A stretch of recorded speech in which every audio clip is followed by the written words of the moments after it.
कुछ और important reaction इसी में हम लोग देखें। Reaction number 7, alkylation.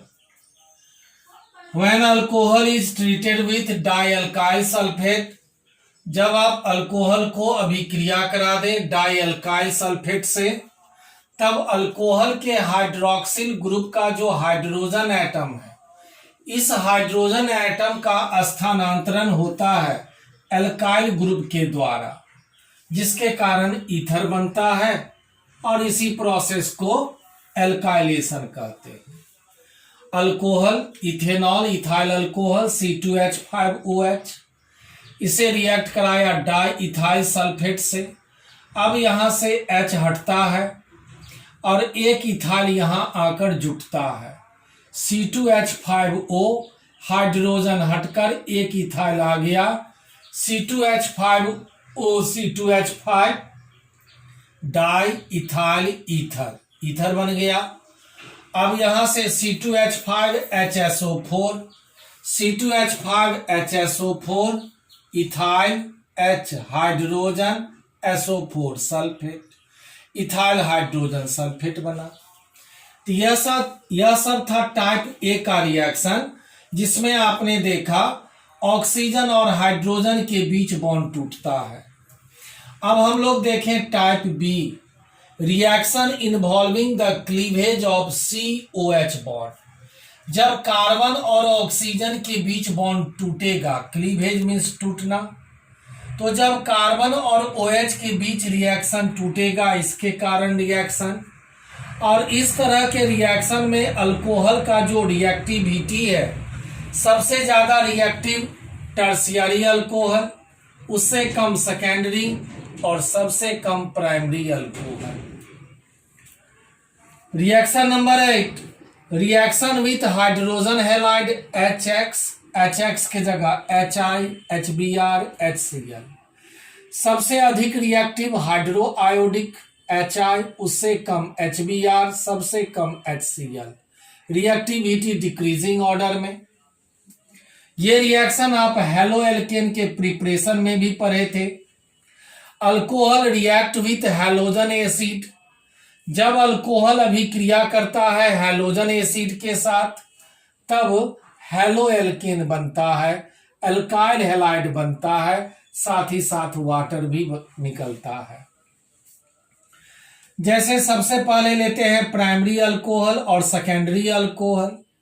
प्राइमरी और सेकेंडरी अल्कोहल रिएक्ट करता है ड्राई HCl के साथ in presence of anhydrous ZnCl2, anhydrous ZnCl2 की उपस्थिति में, और क्लोरोएल्केन बनाता है। और इस प्रोसेस को ग्रोब्स प्रोसेस या ग्रोब्स मेथड भी कहते हैं। यहां याद रखेंगे, an equimolar mixture of conc HCl and anhydrous ZnCl2।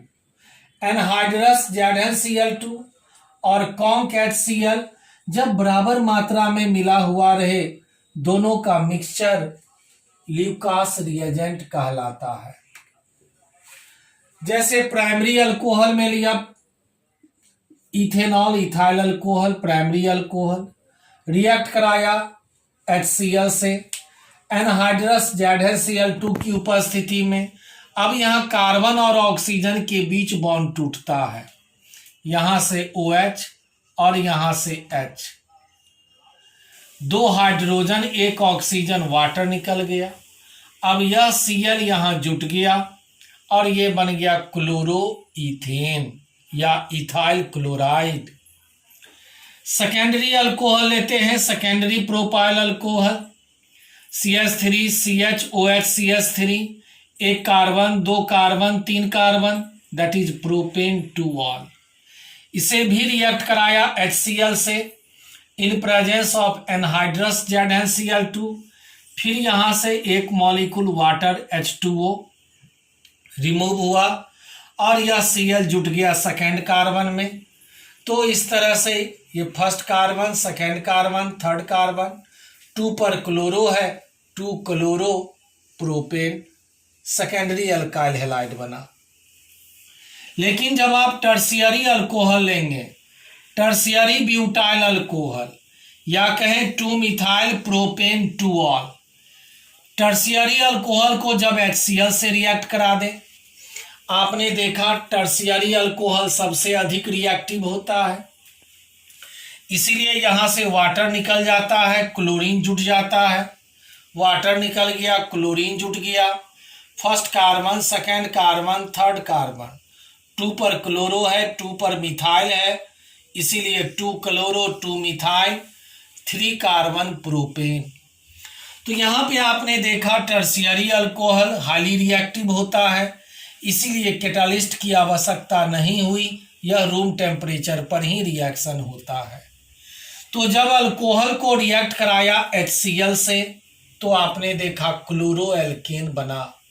अगर आप HBr से रिएक्ट करा देंगे ब्रोमो एल्केन बनेगा, HI से रिएक्ट करा देंगे आयोडो एल्केन बनेगा। देखिए कुछ और रिएक्शन इसी में।